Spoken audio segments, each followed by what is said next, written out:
It's the weekend warm-up edition of Main Street Sports Today, presented by the Tennessee Orthopedic Alliance of Columbia. Welcome in. I'm Maurice Patton. That is Wade Neely. We're here with you on a wet Friday afternoon where we're at.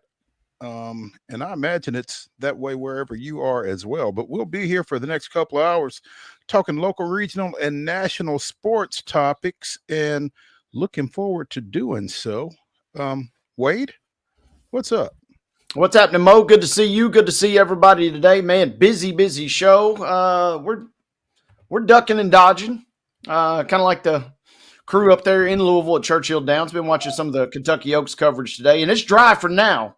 But that's not the case here, and that's not necessarily the case across a lot of southern Middle Tennessee. So we'll do what we do. We'll adapt. We'll overcome, and we'll get through a fun little 2-hour stretch here, kind of the highlight of the afternoon for everybody. It should be a lot of fun, absolutely. In the second hour, we're going to catch up with VALAIR SHABILLA of 615 Soccer, talking Nashville Soccer Club. They're coming off of a huge win this weekend. Got a nice stretch here in front of them where they can hopefully carry over some of that momentum from that big win over the Chicago Fire this past weekend at Geodis. But they'll have to take it on the road at least tomorrow to do so. But looking forward to catching up with VALAIR, getting his thoughts on last week and this next few visits to the pitch for NSC. In the next segment, we'll be joined by Chris Lee of Southeastern 16, talking little Southeastern Conference baseball.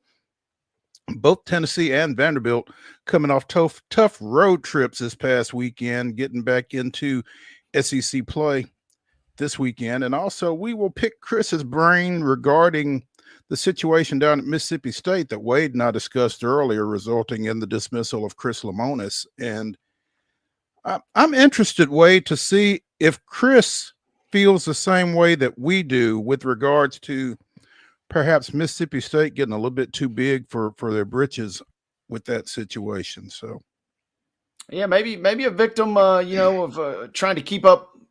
Everybody wants to keep up with the Joneses, but not everybody can keep up with the Joneses. So maybe Chris can shed some more light on that. That's kind of how it felt to me earlier in the week. Absolutely, and I don't know that a whole lot has changed, but yeah, Chris will have some insight on that. We'll also be talking little Braves. They got a big series this weekend as the Dodgers come to town. Talking little Astros. They got a big series as they go on the road to Chicago, taking on the Southsiders, and some other baseball topics that we'll get into as well. We'll get into a little NBA.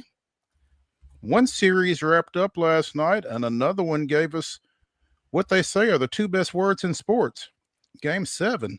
So we'll get into some NBA, some NHL, and some other stuff here over the next couple of hours. Looking forward to doing so. Hope you are as well.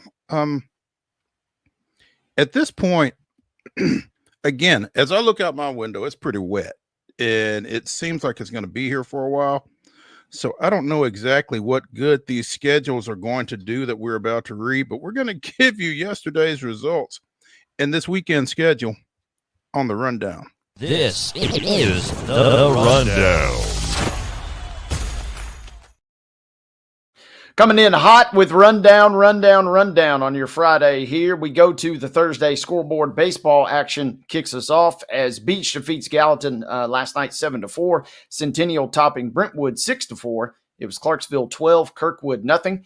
Stewart's Creek picks up a 5-2 win versus Cookeville. Sycamore topping Creekwood.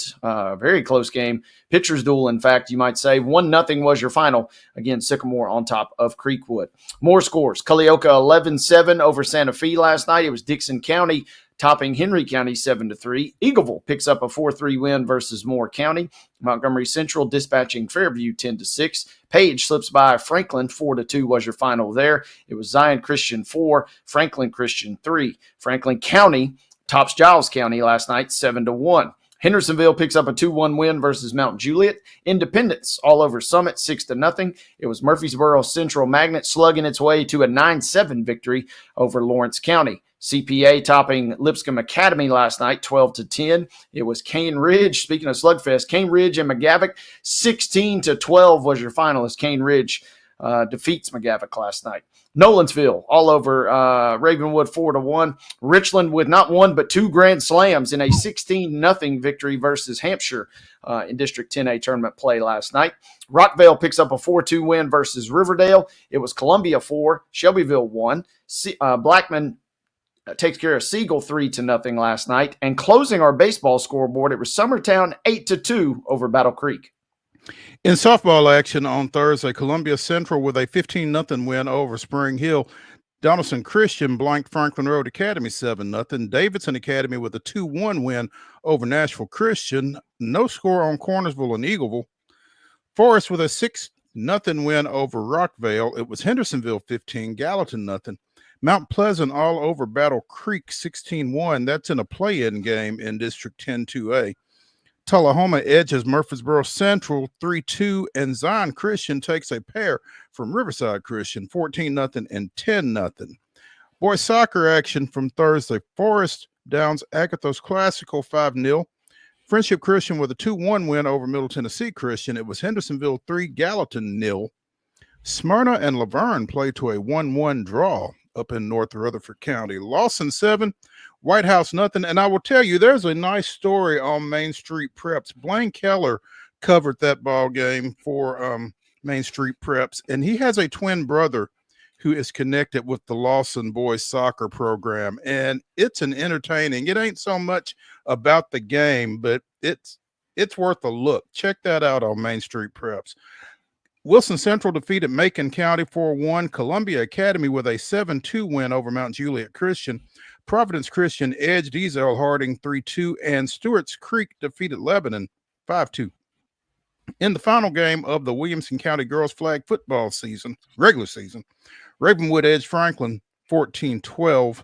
And in Sounds action, the Sounds and Gwinnett actually played a doubleheader yesterday. The Sounds won the first game 6-2. The second game went the Stripers' way 5-0. More on that later in the show. Let's go to our schedule for today. And again, double check on all these before you make your way out, because your game might not be getting played this afternoon. Baseball scoreboard. We got Oakland and Blackman. That was supposed to begin at 1 p.m. today. At 4 o'clock, our schedule shows Smyrna versus Laverne. 4:30, CPA at Lipscomb Academy. Grace Christian Franklin at Clarksville Academy at 6. Also at 6, Good Pasture at Columbia Academy. Hang on just a second. All right. That Good Pasture Columbia Academy game had been moved to 1 in light of what we're getting now, but it never got started. So I don't know if they are hanging out waiting to get that one going, or if a decision has been made on that one. But that one certainly, well, it could start at 6. I don't know, but it had been moved ahead. So for what that's worth. They tried at least. Yeah, give them props for trying. Mm-hmm. Absolutely. Or as famous coaches like to say, we'll stay here all night if we have to. Good luck to everybody on that. They both have games scheduled for tomorrow, so that may be the case. Not a school night, so stay out late, boys. Get a game in. Other 6 o'clock scheduled games include BGA at Davidson Academy and Friendship Christian at Webb School. Softball, Christian Community is set to play Clarksville Christian at 5 this evening. Men's soccer, Greenbrier will go to White House at 4:30. Shelbyville is on the road at Blackman at 7. Some of these games didn't even appear on our schedule because they had already been rescheduled. Kind of like Giles County at Tullahoma, which will now be played Monday at 7:30. Major League Baseball scoreboard for tonight. These unlikely to get postponed, but you never know. 6:15 will be your first pitch as the Dodgers come to town to take on the Atlanta Braves. That game will be shown on FanDuel Sports South as well as the MLB Network. Astros and White Sox following at 6:40, shown on local TV or MLB Extra Innings. Sounds in action at Gwinnett once again. 6:05 is your designated start time there to bring us whole on our Friday schedule. A couple of games to tell you about on Saturday. Houston and Chicago will resume at 1:10. Game can be seen locally there. Dodgers and Braves at 6:15. That one will be shown on Fox. MLS, we'll talk with VALAIR a little bit later, but for now, we'll tell you that Nashville will be on the road versus an old rival. They'll take on Atlanta United in the Benz at 1:45 p.m. That game will be shown on Fox as well as Apple TV. Nashville and Gwinnett continue their series Saturday. That first pitch time is set for 5:05 p.m. Sunday action, 1:10, Astros at White Sox. That can be seen locally as well. At 6:10 on ESPN, it's the Dodgers and the Braves finishing up that 3-game series. And the Sounds conclude their series down at Gwinnett Sunday at 12:05. Ladies and gentlemen, that concludes your rundown.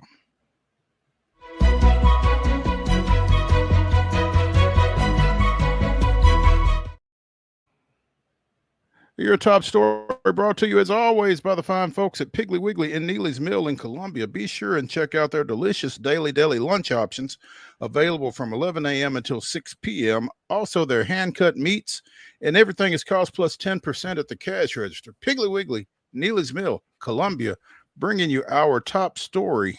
And Greg Popovich missed most of this season as the San Antonio Spurs coach.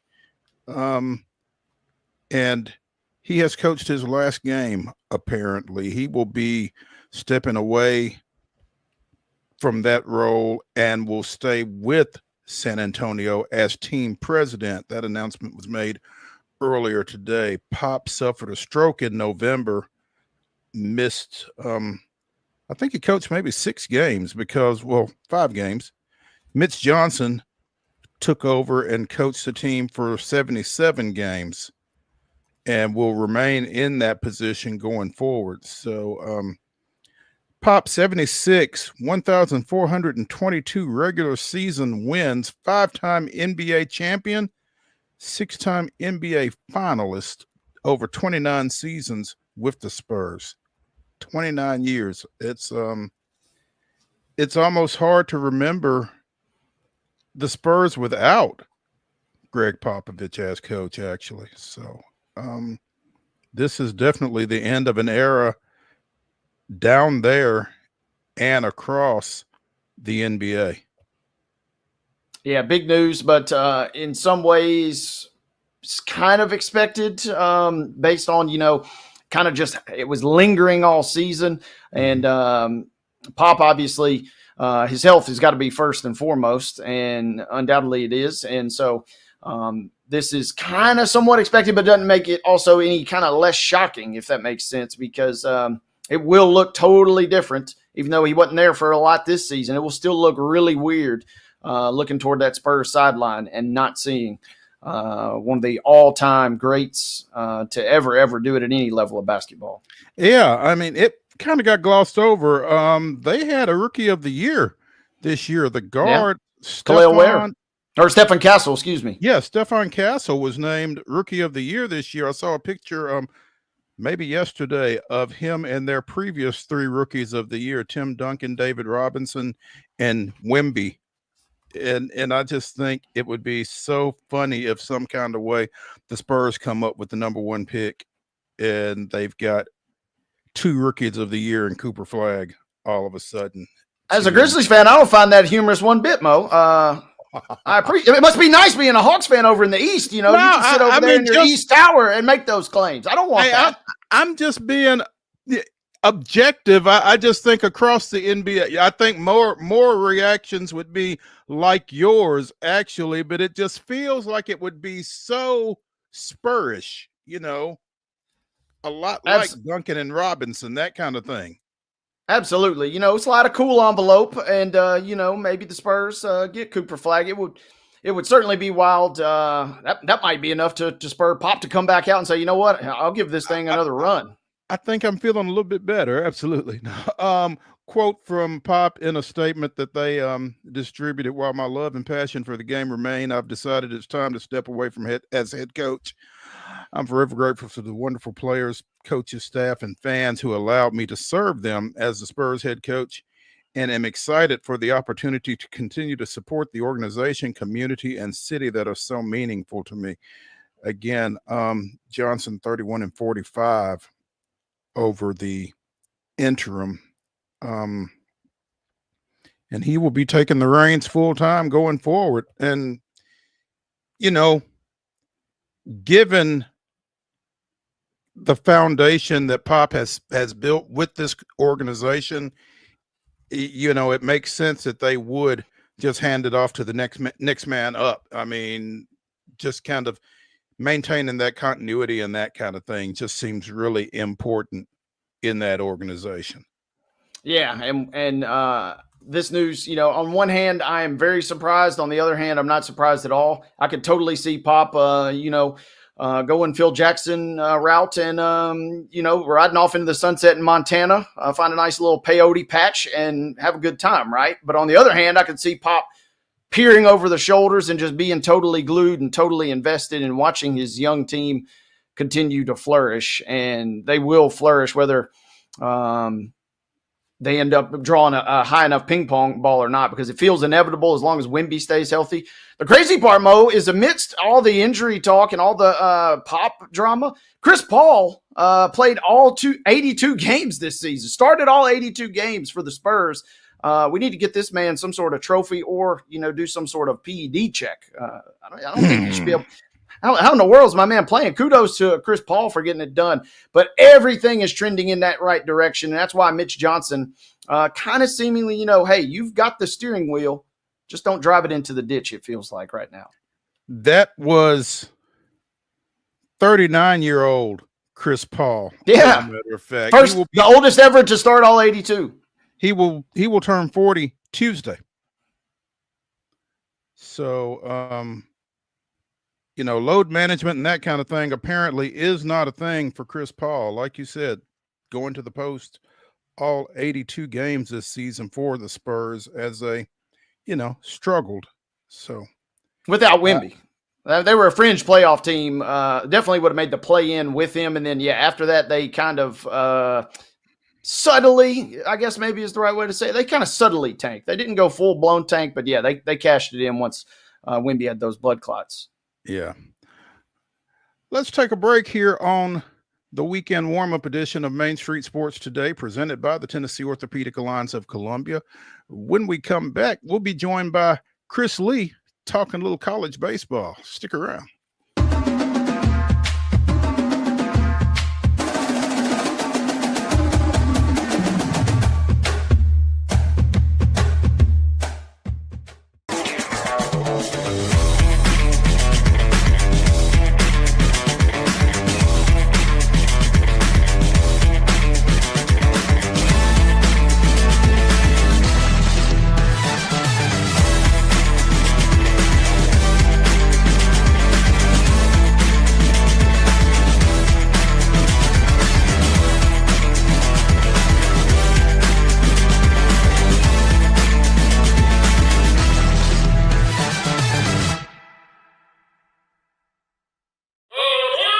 Step into the Lionel retail store at Opry Mills, Nashville, and you'll be captivated by all the magic of the 123-year history of Lionel trains. Whether you're already a train enthusiast or just getting started, Lionel will energize your love for trains. NASCAR fan? Come check out your local Lionel station to learn all there is to know about model trains and die-cast NASCAR collectibles. Visit nashville.lionel.com or call 615-455-9399. Custom Stone Handlers supplies over 600 distributors and suppliers with quality stone products. Along with Riverstone, we produce and distribute over 100 building, landscape, and other bulk products. Our goal is to provide quality products, service, and partnerships to ensure our customers' success.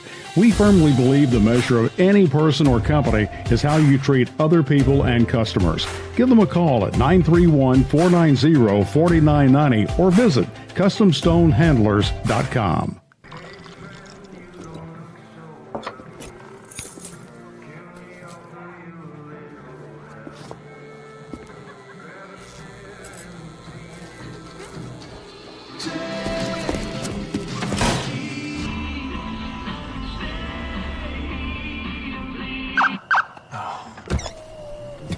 You're seeing the signs too, right? What signs?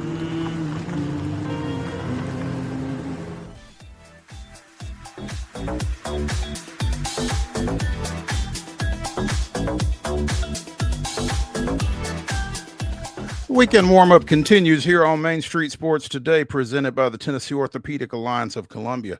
That's Wade Neely. I'm Maurice Patton, and we have joining us Chris Lee from Southeastern 16 to talk a little SEC baseball. Chris, doesn't necessarily look like baseball weather where we're at. How's things for you? Yeah, I drove through a torrential downpour from Hendersonville to Franklin a few minutes ago. So, yeah, I mean, if you ever want to predict the weather, just check the Vanderbilt schedule, see if they've got a series in town.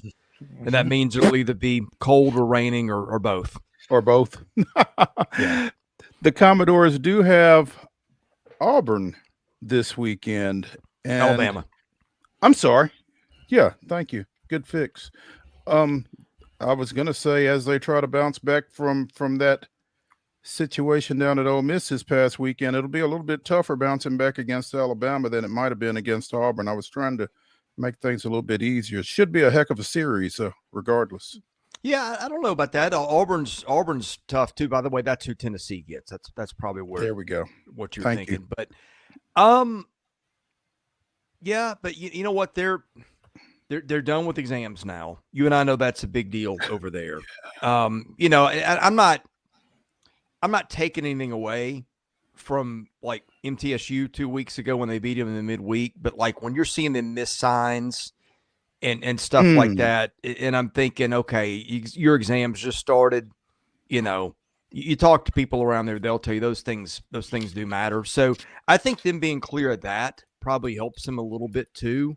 Alabama's a tough team, but Alabama's not scored runs at the rate it was earlier in the year. Now, some of Alabama's pitching, Zane Adams has pitched much better. He's one of their more talented guys.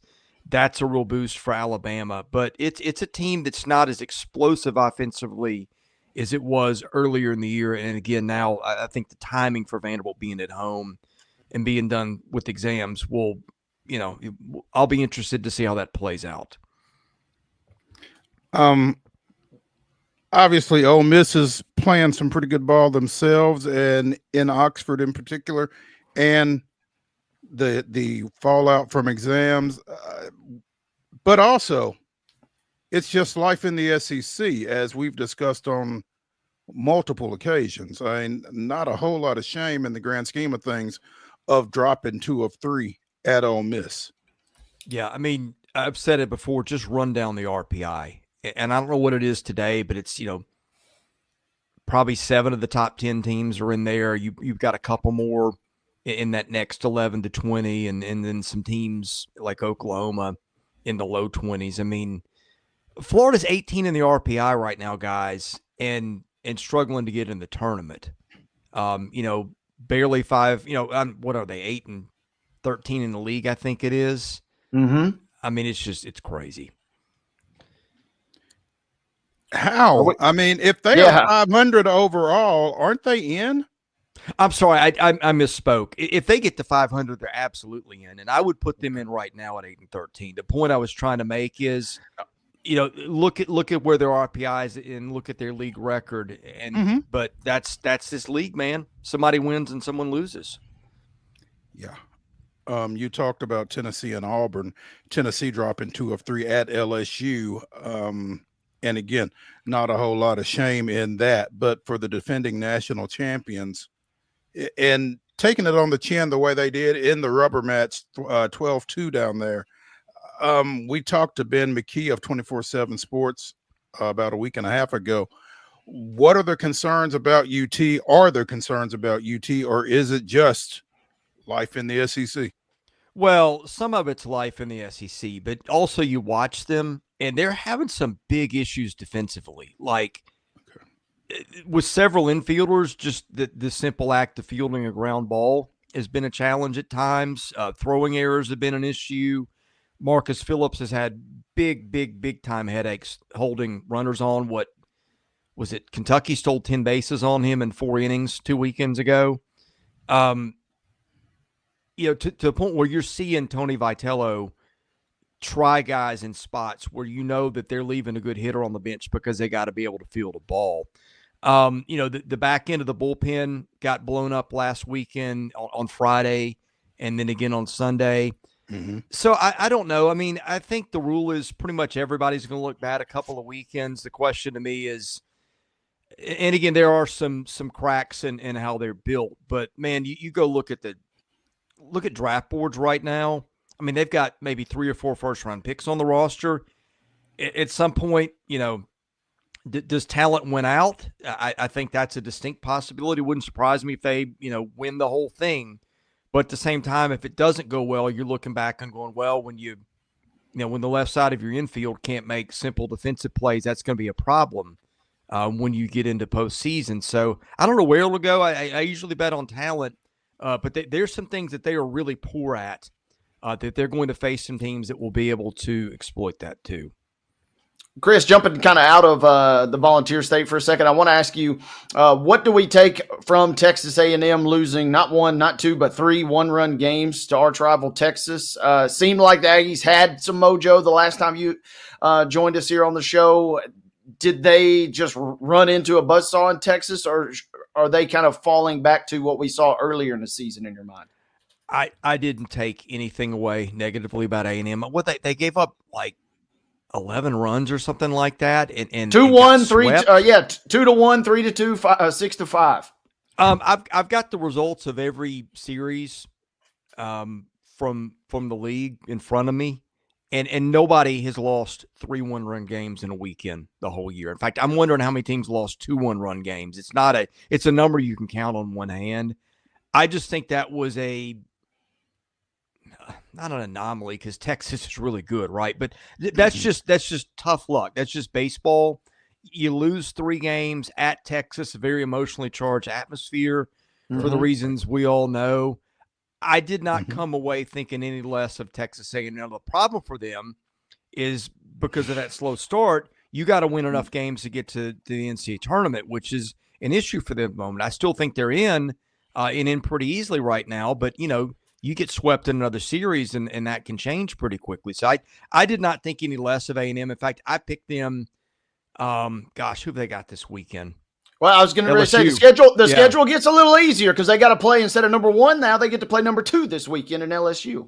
Yeah, and I've got them winning that series. I'm in the minority, but I still think they're a really, really good ball club. I've kind of kept tabs on them since you've joined us most of the season, and that's a team that you obviously see that result, and I knew you'd have the insight, because, man, 3 close games like that, on one hand, I can see it being very demoralizing, especially versus a rival, but on the other hand, you maybe also come out of that saying, hey, we can play with anybody at this point. Yeah, I think if take all that stuff aside, if you say a team played Texas within one run, I mean, look at it that way. And you say Texas is clearly the number 1 team in the country. I mean, common sense would tell you that's a pretty good team if it's playing Texas that close in Texas's house. Yeah, and this LSU series is at College Station, so that might kind of help Texas A&M get back to good, as Matchbox 20 might say. Chris Lee of Southeastern 16 joining us here on Main Street Sports today. Aside from that LSU A&M game and the aforementioned UT and Vanderbilt series, you've got Texas going to Arkansas this weekend, and that's number 1 and number 11, and Texas can kind of pull away from everybody, I guess, with a series win this weekend. Yeah, although that's going to be tough for Arkansas.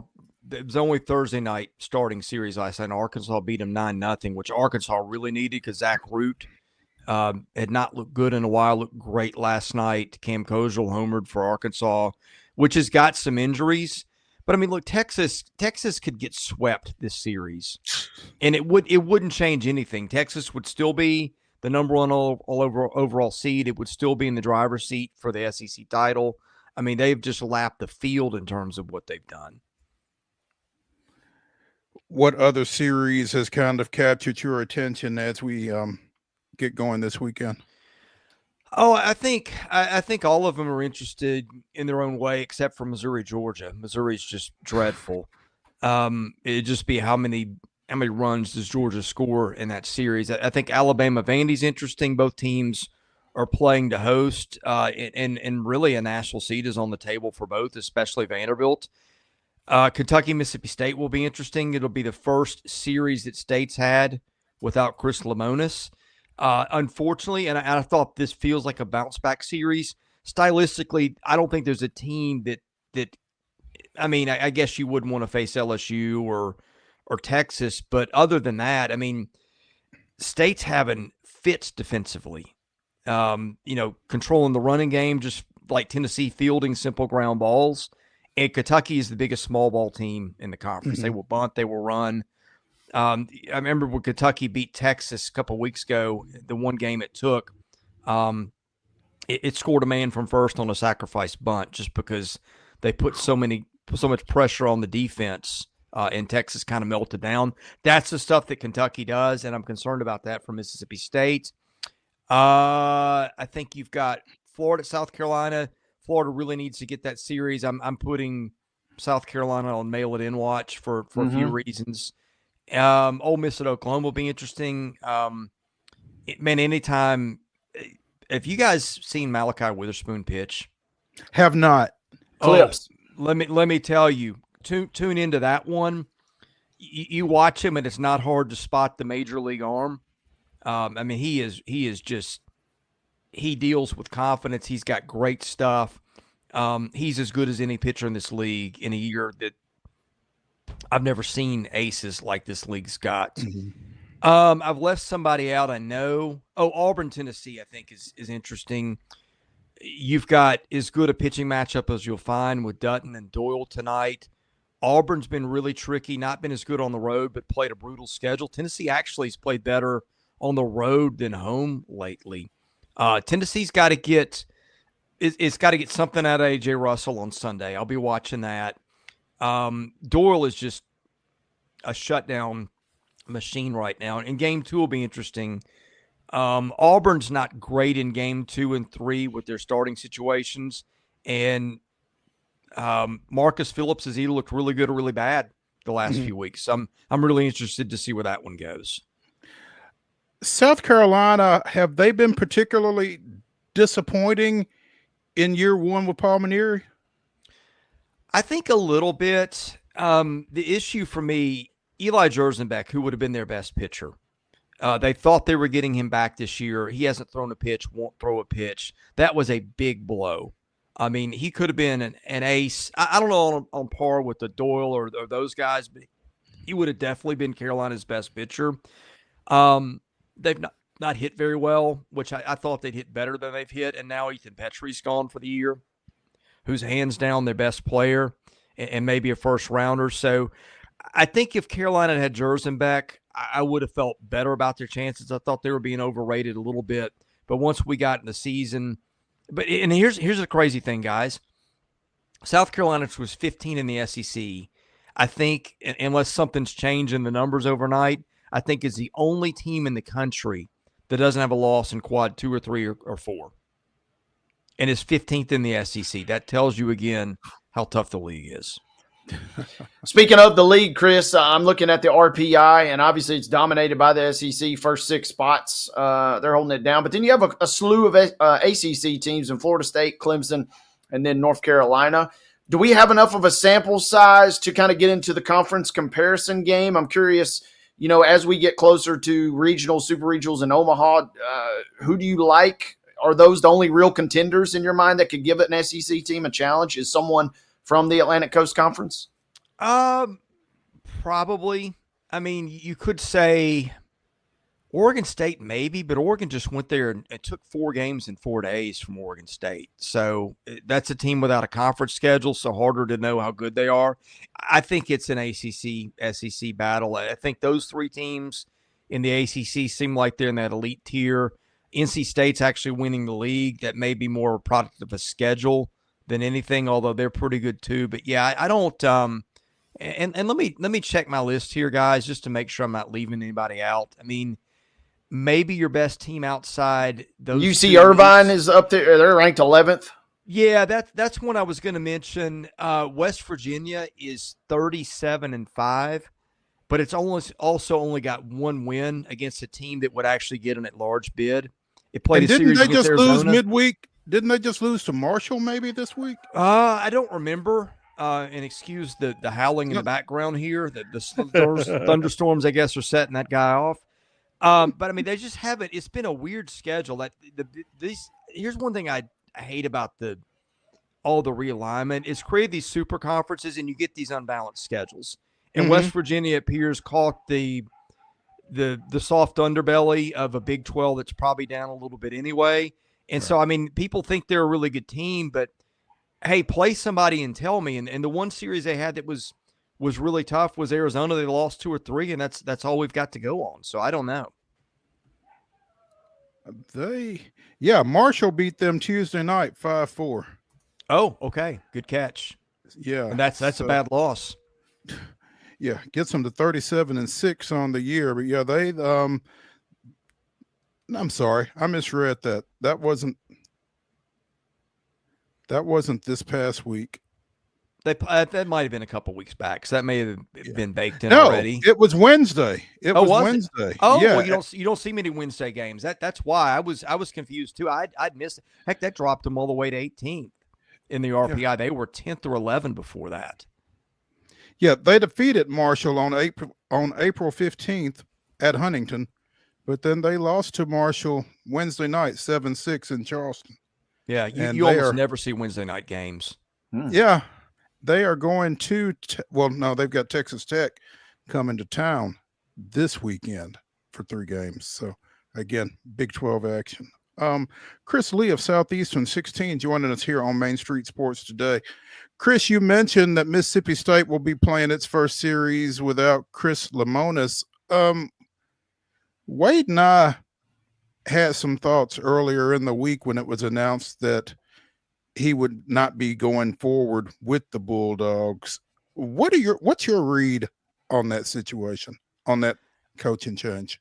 I mean, he's been on the hot seat for 2 years now, at least.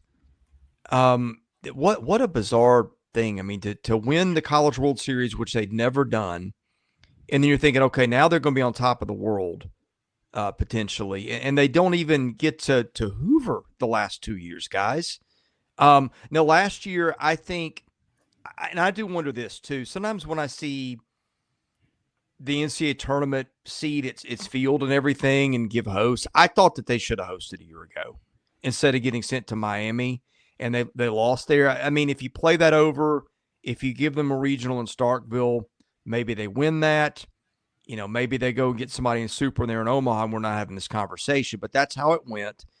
And I think one of the criticisms there is that he won with other guys, players. Remember, they had a flurry of coaches right before him. You had the Andy Cannizaro fiasco. They got rid of Gary Henderson, I guess, to get Cannizaro, who had done a reasonably good job there. And it's just been kind of this wild turnover of guys for this reason or that. But I think the feeling was he had been winning with other guys' players. And I didn't like their roster as much preseason as the rankings people did. I looked at it. I didn't see the talent that's on par with the top half of the league. And that's kind of where it's – now I think they're better than they've played. I think they're kind of unlucky in a lot of ways. But bottom line is they got rid of the coach. They're aiming high. They always do. And they should, right? Mississippi State baseball's got a proud history. A lot of people think they'll land on Will Coggin, who's Georgia's hitting coach and played there. And from what I hear, I think that'd be a fine hire. Apparently they're thinking of going head coach first, which is great if you can get one. But, there's been a lot of assistants who've come into the league as their first job, including 2 in our state, and did just fine with their first head coaching job. So, if he's your guy and he can recruit, then go after it and give it a shot, and we'll see if that's what they do. I guess our question, Chris, was, Mississippi State has been highly competitive for a number of years, but I mean, they've got the one national championship back in 2021, and that's it. I mean, do you feel like Lemonis had topped out? Maybe. I mean, it just felt like to me that maybe they had a higher opinion of themselves than the program warranted. I don't know. I could easily be wrong. There are people they'll buy that. I'll tell you this: they kind of took baseball seriously before everybody else did in the league, and I think they racked up some hardware at that point in time.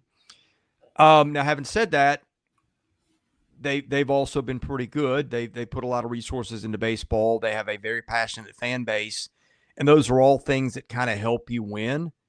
So anyway, yeah, I think it's a good program. I don't know that it's an elite program on par with the top half of the league, but I mean, I could be wrong. Nobody would have said that about Tennessee 5 years ago. And you get the right guy, and stuff happens, and we'll see.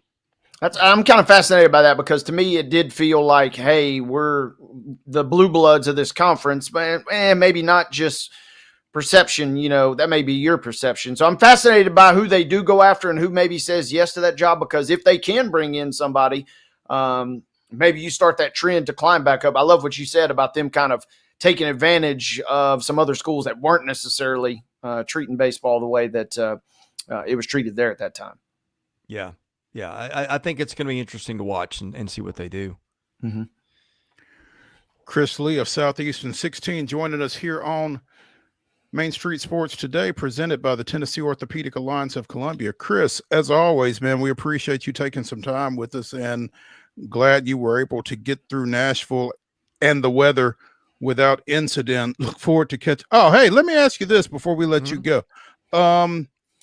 SEC tournament, single elimination, everybody in, first time ever. How do you think that's going to go over? I think I kind of like it, because I think what you don't have now, well, I mean, you could get a team in that 9 to 16 slot that's got a lot to play for and has to win 5 in 5 days. But I don't like giving people the choice between, I don't know, just some of the pitching decisions you have to make to try to compete or not compete sometimes are at odds with what you need to accomplish once the NCAA tournament flips over. I like the format better. I think you don't put the elite teams at risk of exhausting them as much. I mean, you could say, hey, it's just like another 3-game series. If we get one of those top 4 seeds, let's play 3 and win it. And it feels like any other weekend. It's not as interesting in some ways, but I think it might be better for the conference. I guess once you went to 16, this was almost the only way you could go, or maybe leave some folks out. I like the fact that everybody is in, but if you are that number 9 seed, that idea of trying to win 5 games in 5 days and come up with 5 starters in 5 days. But you have to do that most years anyway, right? If you lose one in particular. So yeah, I mean, it still puts some teams in that spot, but not all. Yeah. Okay. Chris, we appreciate it and look forward to catching up with you again here soon. Hey, thanks, guys. Thank you, Chris. Right. You bet.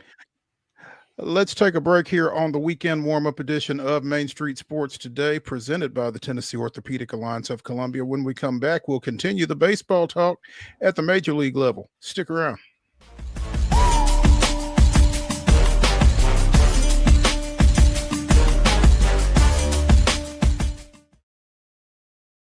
At Delta Dental of Tennessee, we know our success begins and ends with providing superior quality service, and that includes serving those who need it most.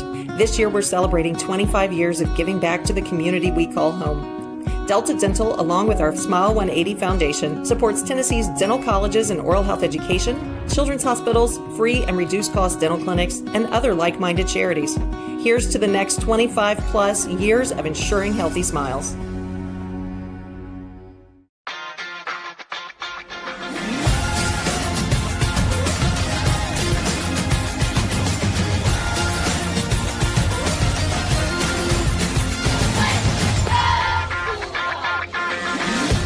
Zion Christian Academy at zioneagles.org or 931-388-7531. You can schedule your appointment to visit their beautiful campus. Again, zioneagles.org or 931-7531 to schedule your visit today.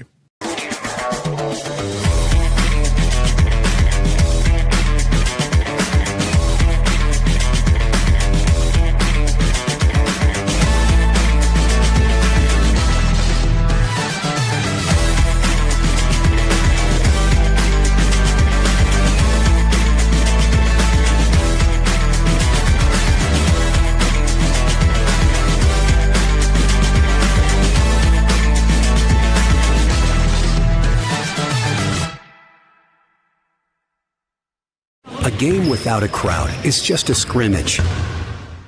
A performance without an audience is just a rehearsal. Without your presence, high school sports and the performing arts aren't possible. Ensure that these essential extracurricular activities continue to enrich the lives of students in Tennessee.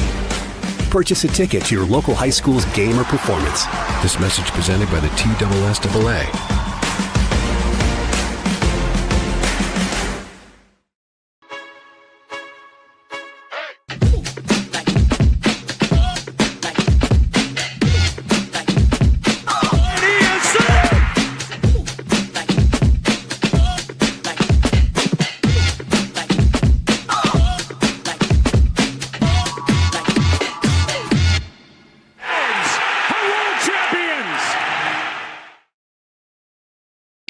May 2nd, 2000, Andrew Jones' two-run single in the 8th put the Braves ahead. The Big Cat, Andres Galarraga, added an RBI, and Atlanta won 5-3 against the host Los Angeles Dodgers. The victory extended the Braves' win streak to 15 straight games, making them the first National League team to reach that number since the 1951 New York Giants, and tying a franchise record. That was this day in Braves history. And fittingly enough, who comes to town this weekend? The Los Angeles Dodgers. Maybe they can channel some of those good vibes from 2000 into this series. Braves got within a game of 500 before dropping that 2-1 decision on Wednesday out at Colorado. So 14-16 after that 0-7 start. That makes them, 14-9 over the last 23? You'll take it. Yeah, after that start, I think a lot of folks, lesser franchises would have crumbled, is a way to maybe think about it. And yeah, they have clawed back, getting within a game of 500, kind of just in time for what kind of feels like about as big as a series as you could have realistically in early May outside of a real division rivalry. So this will be a fun one this weekend. Looking forward to keeping tabs. Should be. Like, again, the Braves 14-16 now. Dodgers coming in at 21-10, best record in the National League. So Braves will definitely have their work cut out for them. Scratch that, best record in baseball. So they will be a challenge. Yoshinobu Yamamoto 3-2 with a 1.06 ERA. I'll say that again, 1.06 earned run average, getting the start for the Dodgers.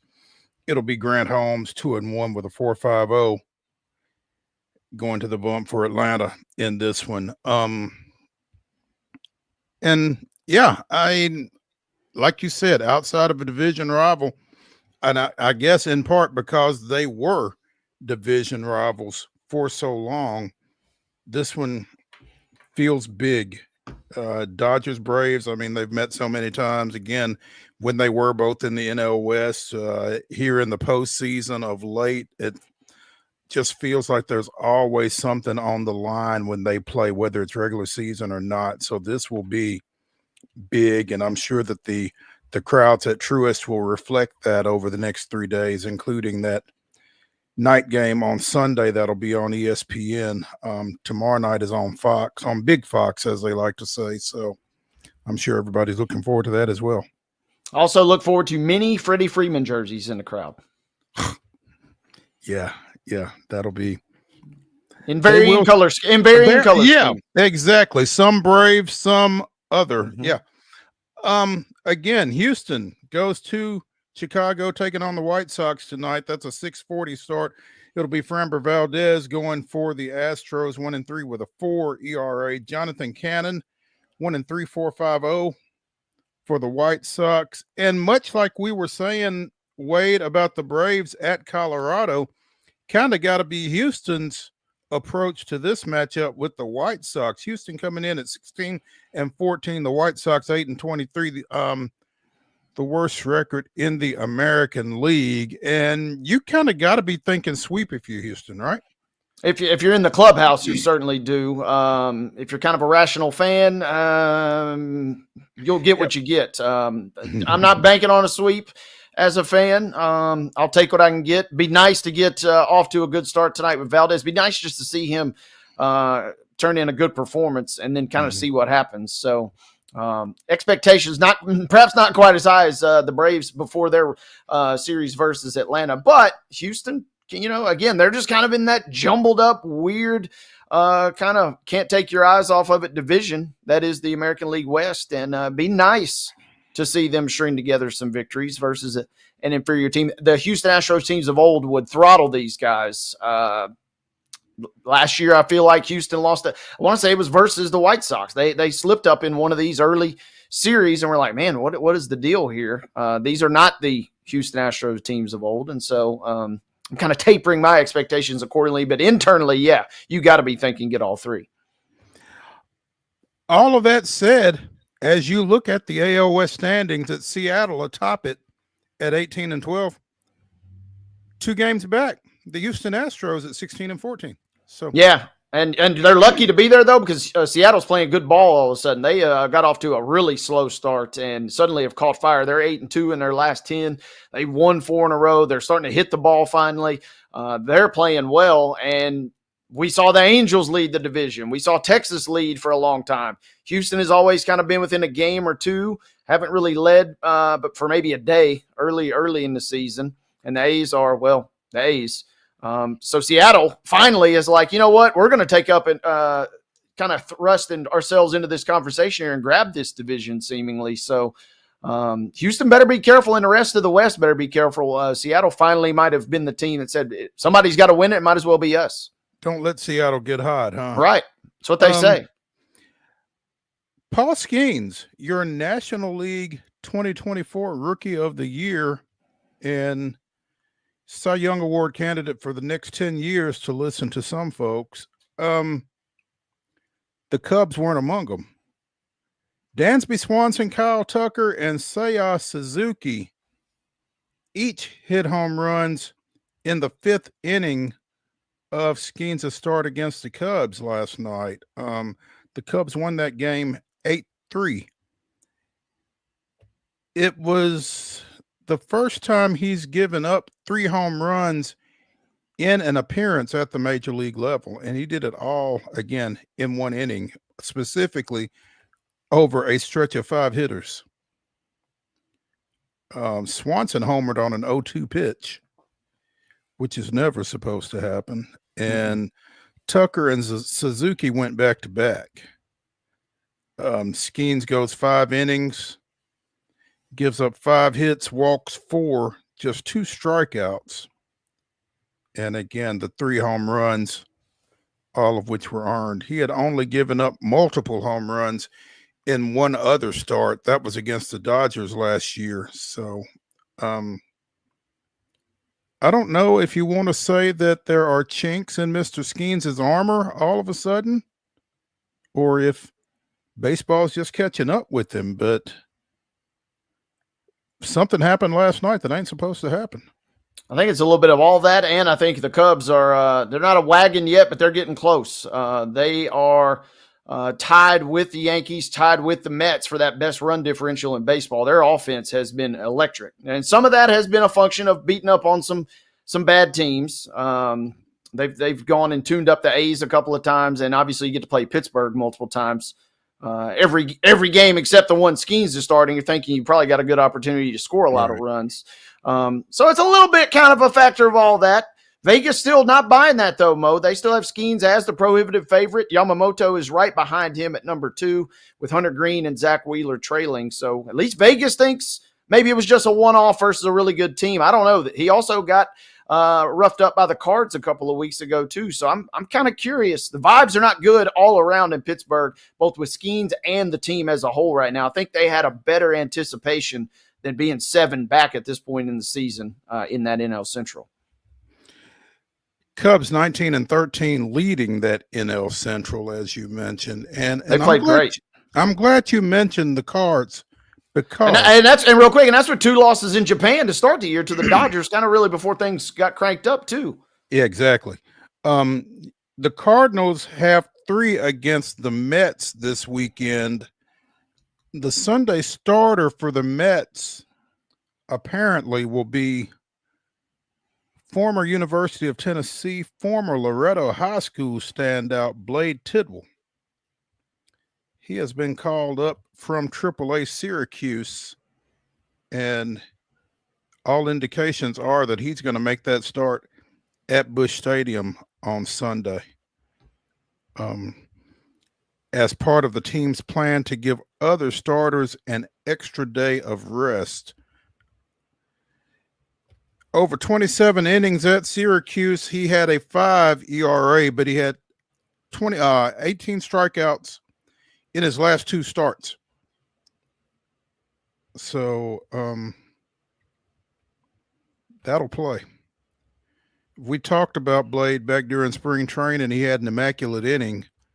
Last year he had a 2.41 ERA at Binghamton in Double-A in the Mets organization before going up to Syracuse and, struggling in his first time at the AAA level. But again, he has gotten the call and is expected to start against St. Louis Sunday. So I'm sure a lot of folks from Loretto are figuring out the best and quickest way to get from there to St. Louis. It's not a bad drive, at least not from here. I've made it a couple of times myself. So congrats to him. That's pretty exciting.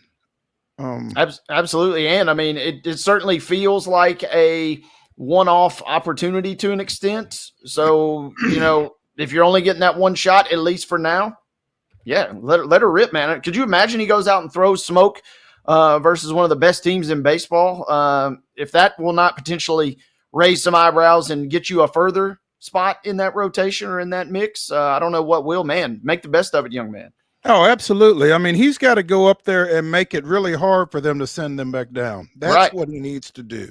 And I'm sure he knows that. The Mets are in a stretch of 13 straight games without an off day. So that staff can certainly use a break. So that's kind of what he's being expected to do. Again, 31.6% strikeout rate.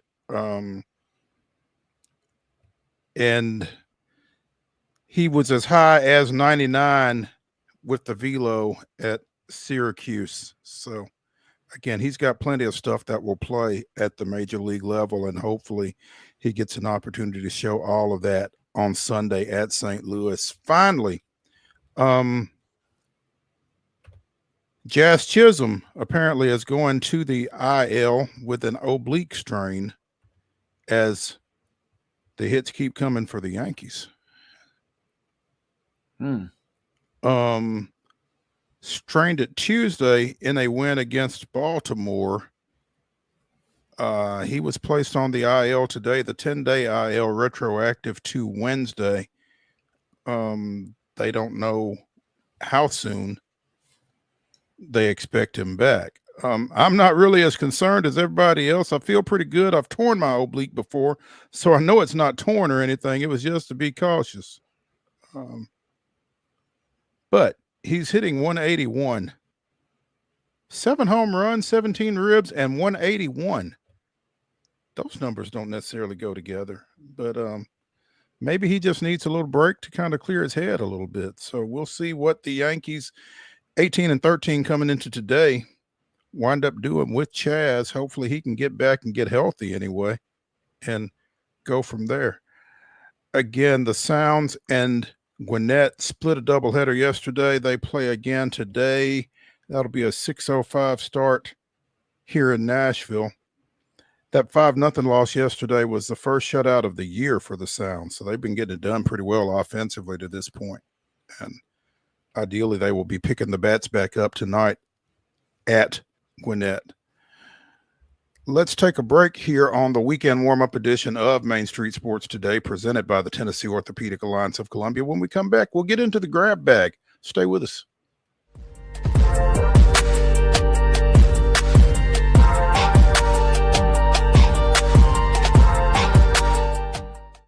Hi, I'm Dr. Vilay Saisuka, CEO and founder of Premier Foot and Ankle Centers of Tennessee here in Murfreesboro. We offer foot and ankle care from ingrown toenails to diabetic foot wounds. We also fix ankle fractures and things like that. Call us today to schedule an appointment. We look forward to seeing you. Because here at Premier Foot and Ankle, we believe that the journey begins with happy feet.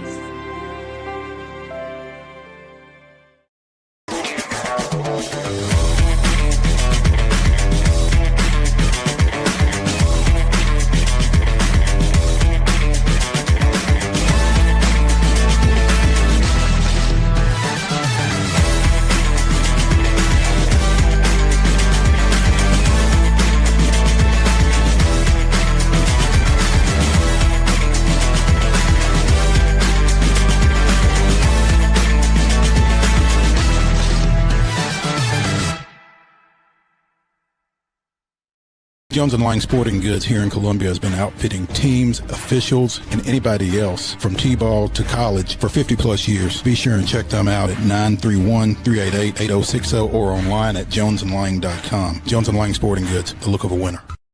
Custom Stone Handlers supplies over 600 distributors and suppliers with quality stone products. Along with Riverstone, we produce and distribute over 100 building, landscape, and other bulk products. Our goal is to provide quality products, service, and partnerships to ensure our customers' success. We firmly believe the measure of any person or company is how you treat other people and customers. Give them a call at 931-490-4990 or visit CustomStoneHandlers.com. Piggly Wiggly, located in Neely's Mill Shopping Center, is Columbia's locally owned and operated Cost Plus 10 grocery store dedicated to serving the community with low prices and smiling faces. Piggly Wiggly offers fresh, hand-cut meats daily as well as daily hot plate lunches from their deli counter. You're certain to see smiling faces and a helping hand when you're here at Piggly Wiggly. Come by and check out our fresh produce, high-quality meats, and more. Down home, down the street, we'll see you at the Pig.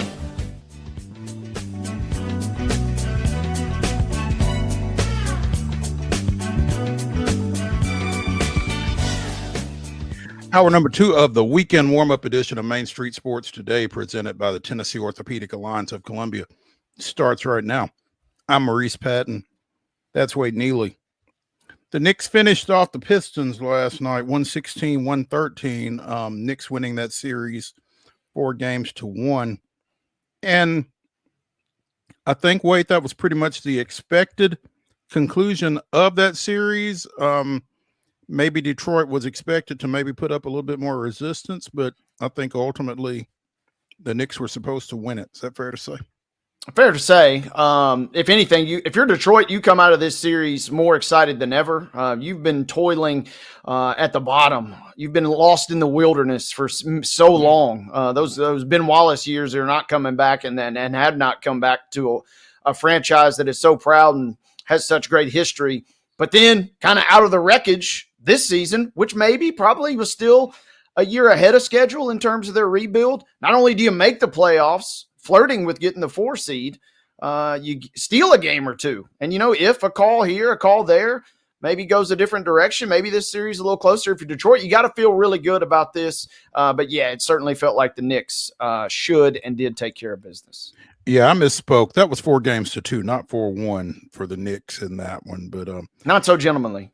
Not so gentlemanly. But, I think a lot of folks that may not have been as familiar with former Oklahoma State standout Cade Cunningham got a little bit more familiar with him in his game, and one more reason for the Pistons to be optimistic going forward, feels like. Yeah, he played great in this series. We saw a throwback performance. Tobias Harris played very well at times. I mean, the Pistons kind of scrapped and clawed their way, just like they did in the second half of the season, to where they were. It was also a tiny function, I think, of, I'm not going to say New York overestimating or overlooking Detroit. It feels like they kind of left a little more to be desired in that opening series. Brunson played pretty well last night. He scored 40 points, but, he took 33 shots. You hope you can score 40 points when you're tossing up that many. So, I don't know. It feels inevitable. Yeah, Boston and New York is going to be fun. The theater will be off the charts. The Garden will be rocking. That alone will make it compelling. But New York, yeah, they did what they were supposed to, even though they kind of didn't take care of business quite as quickly as they would have liked. Yeah. Speaking of not taking care of business as quickly as you would like, Denver and the Clippers again are going to game 7 after the Clips won last night, 111-105. I don't know that anybody expected anything other than this in this matchup, though. So no. Put this on Blue Sky right after game 1. I said, break this game down, break this series down, inject it into my veins, give me 7 games, and then let both teams advance and maybe play again. It has been fun from start to finish. We've seen Kawhi play well, but the real key for the Clippers, and I didn't get to watch a ton of this. We had Metallica at Nissan Stadium last night, so as soon as I could start getting the ringing out of my ears, I flipped the game on just in time to see the Clippers. They blew the Nuggets off the court. And then all of a sudden, in the blink of an eye, the Nuggets erased an 11-point deficit, had it down to a 1-possession game, and could not seal the deal. We saw Wes brick yet again as he blows yet another layup in crunch time. But that's the good and the bad. This series has felt like 7 from the moment that they were paired together, and this is the way that it's got to be. And also, we got, obviously, a game tonight. We would be without a game tomorrow night. So is the NBA giving us what we want, another night of basketball, at least with the lone game 7 tomorrow? Tonight, you got Houston going back to Golden State for game 6. The Warriors up 3-2 in this one. They get a chance to close it out on home court.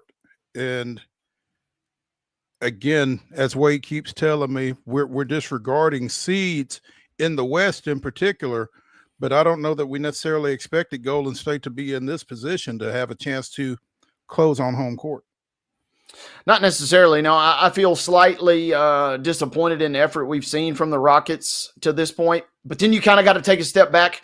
The Rockets are a year still kind of almost ahead of schedule. The fact we're kind of disappointed in the effort they've shown thus far kind of tells you how much ground they've made up in the last 2 years. By getting Thompson, but Şengün has absolutely taken his game to another level. And we're talking about a guy that's still just 22 years old. It still feels it's a paradox, right? Because we feel disappointed by these Rockets, but man, they have a young nucleus and they got some pieces that could be in play for a while, or potentially you could trade some of those assets, maybe lure in somebody off the free agency market or via the trade market. So you're disappointed. And yeah, the Warriors feel like they might close this one out, especially tonight. But you also got to be a little optimistic for Houston, I think, coming out of this as well, even though it kind of hurts to think about right now. Yeah. Switching to the ice, Toronto, playing against casting, I guess, and closing out Ottawa 4-2 to win that series 4-2. Vegas finishes off Minnesota 3-2 last night, and Edmonton with a 6-4 win over the Kings. All of them wrapped up 4-2 series victories last night, while Colorado pushes that series with Dallas to a game 7 with a 7-4 win. A lot of goals, obviously. Yeah, and the 2 Western Conference nightcaps were just off the charts electric. Had them pulled up on the multi-view. And Kings-Oilers, I mean, it was like mainlining some of the real good stuff. I mean, there were 2 goals. It was 2-2 in like the first 60 seconds, it felt like, in that game. I mean, it was on from the moment they dropped the puck. Edmonton winning the series, though. They've eliminated the Kings in 4 straight first rounds now, which is kind of just, man, talk about rough. You don't want to see those guys in the first round anytime soon. 4 straight years they've knocked them out. And then the Avalanche come back, rally, force the game 7. Talk about a scene. You got game 7 Saturday night between those 2 teams, and you'll have Denver playing at home Saturday night in the NBA Finals. Couple of game 7s. It'll be big in the Mile High. And I was a little surprised, if I'm being honest, by Vegas kind of rallying and getting a nice road win. They were kind of wobbled after the first couple of games. Minnesota played well, but Vegas had the goods for them. Can you imagine being in Denver tomorrow night? It's going to be epic. I mean, I got some friends that live there, and they're pumped. The only way it would be better is obviously which that gets into logistical issues, but if the Avs were at home as well. But they'll, so you're going to have to, you better hope the Wi-Fi is good if you're going to the Nuggets game, so you can also pull up the Avs game on your phone and watch it while you're also watching the game in person. There you go. Tonight, game 6 between Winnipeg and St. Louis is at the Blues. Winnipeg trying to win that one. They lead that series 3-2 going in, coming off of another solid performance at home. Yeah, solid performance. But they got a couple guys that are dinged up, including one of their top guys in Mark Scheifele. And so I was texting with a friend about this who knows infinitely more about hockey than me, and he said that is a big injury. Don't know that it will cost Winnipeg the series, but it might cost them this game tonight, and you never want to leave things up to a game 7. Anything can happen. I expect the Enterprise Center to be absolutely jumping at puck drop tonight, and Winnipeg better hope they find the goods to take care of business, because after winning the President's Trophy, the last thing you want to do is somehow get bounced in the first round. Yeah, exactly. That would be ugly. WNBA, we threw it back yesterday to Willie G. Ramirez talking about the draft and preseason. Those teams are now gearing up for the season, but the Mystics will be without rookie guard Georgia Amore out of Kentucky and previously Virginia Tech. She was the number 6 pick in the recent draft, and she has injured her ACL. Is expected to be out indefinitely while the team explores treatment and rehab options. They are not calling this a torn ACL. So whatever that's worth, I don't, I'm not sure what else you do to an anterior cruciate ligament other than tear it. But again, they did not refer to it in that manner. So, but she's going to be out for a while. 2-time All-American. Last year, she averaged 20 points and 7 assists for Kentucky, and would have been a key part of whatever the Mystics are trying to get done this season, but she has had a little bit of a setback. They had 3 picks in the first 6. The Mystics did. Sonia Citron and Kiki Iriafen.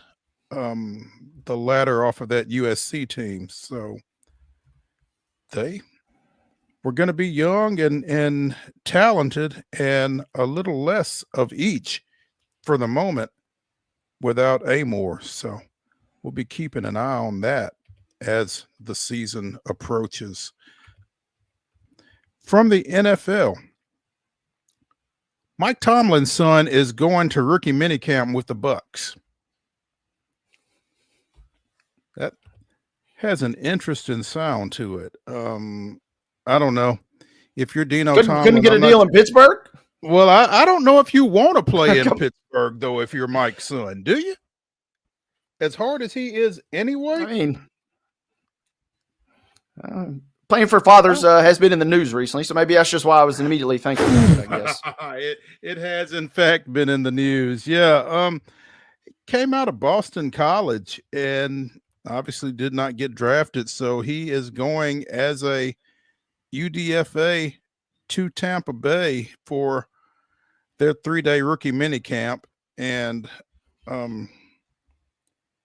hopefully he can perform well enough over that 3-day stretch to get an invite to camp with the vets here later this month. We'll see how that goes, but certainly something to kind of keep an eye on. That reminds me, Mo, did you see the other story out of Tampa Bay with their other 2 draft picks? The Tez Johnson, Des Watson situation? Tez and Des. No, I missed that.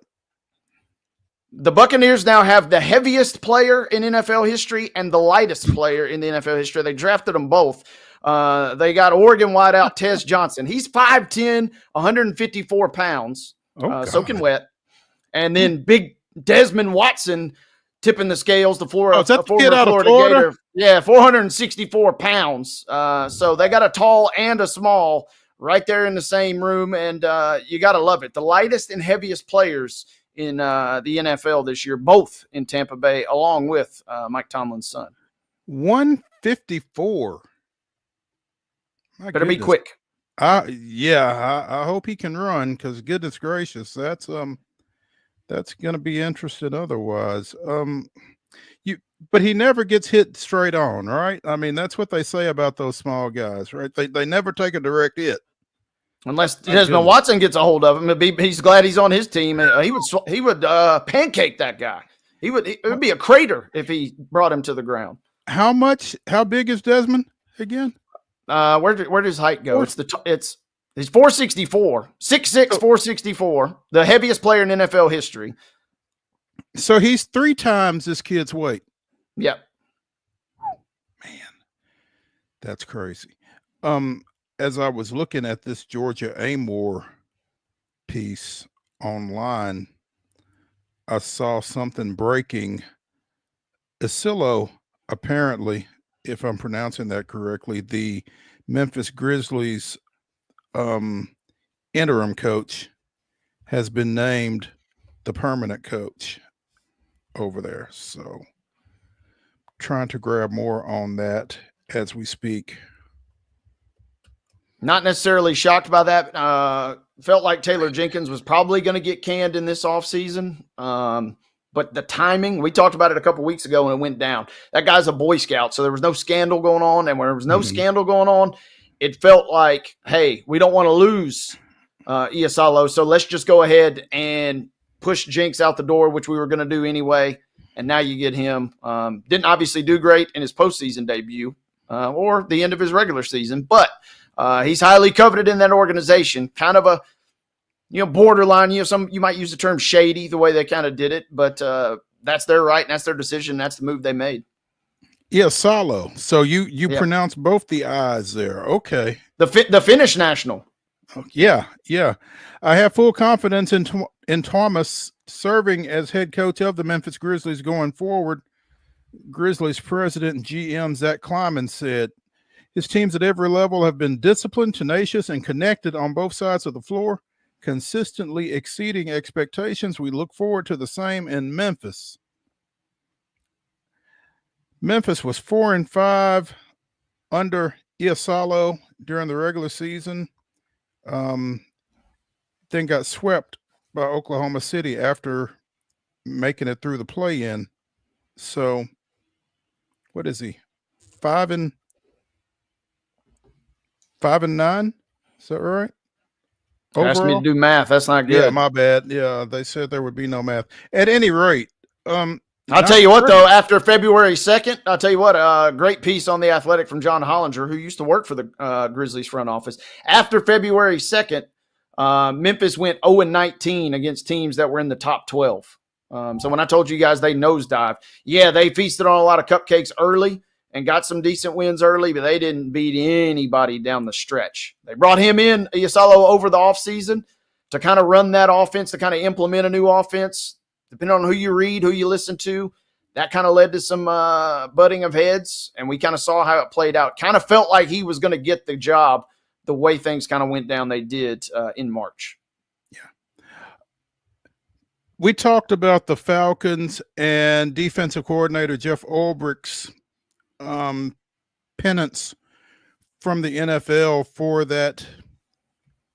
those shenanigans by Ulbricht's son Jack's overdraft weekend when he placed the prank call to Shadur Sanders. The Falcons have been fined $250,000.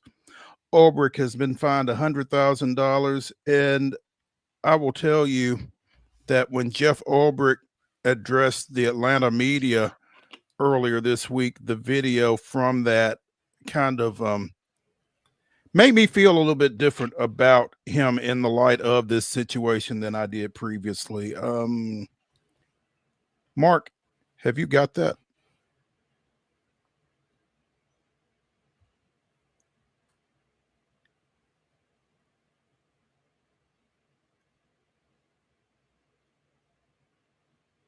To Shadur and the Sanders family for what occurred.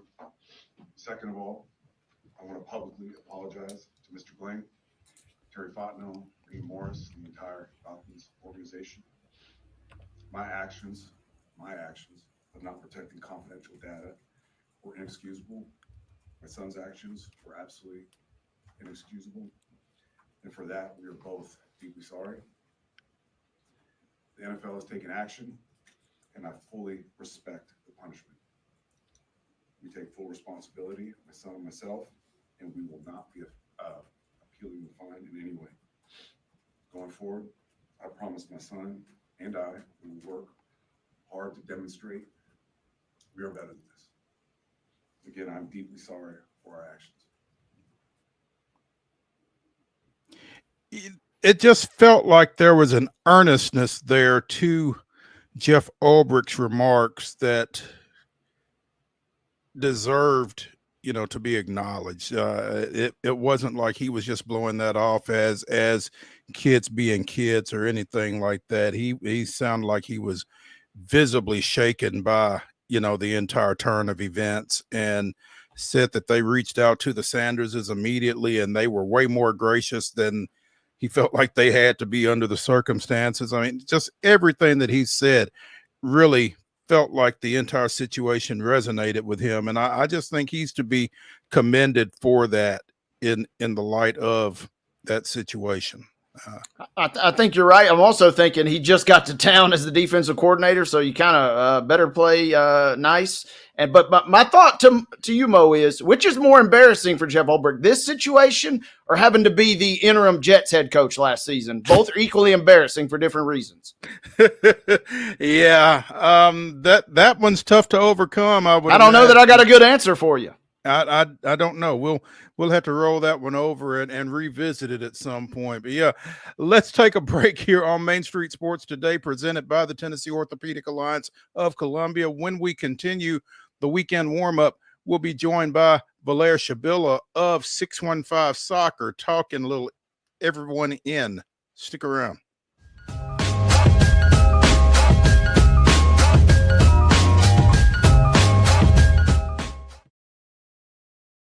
Hi, I'm Riley, a certified physician associate here at Premier Foot and Ankle Centers of Tennessee. We have a couple locations, Murfreesboro, McMinnville, as well as Franklin. We treat people of all ages. We're excited to get you back on your feet and hope we can help you today.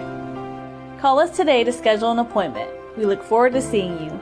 Because here at Premier Foot and Ankle, we believe that the journey begins with happy feet.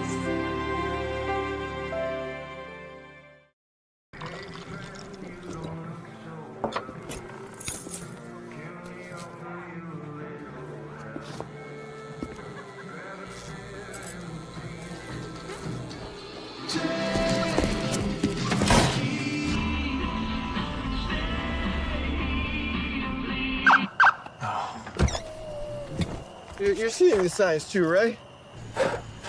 What signs? Jones & Lang Sporting Goods here in Columbia has been outfitting teams, officials, and anybody else from T-ball to college for 50 plus years. Be sure and check them out at 931-388-8060 or online at jonesandlang.com. Jones & Lang Sporting Goods, the look of a winner. Zion Christian Academy at zioneagles.org or 931-388-7531. You can schedule your appointment to visit their beautiful campus. Again, zioneagles.org or 931-7531 to schedule your visit today. Piggly Wiggly, located in Neely's Mill Shopping Center, is Columbia's locally owned and operated cost plus 10 grocery store dedicated to serving the community with low prices and smiling faces. Piggly Wiggly offers fresh, hand-cut meats daily, as well as daily hot plate lunches from their deli counter. You're certain to see smiling faces and a helping hand when you're here at Piggly Wiggly. Come by and check out our fresh produce, high-quality meats, and more. Down home, down the street, we'll see you at the Pig.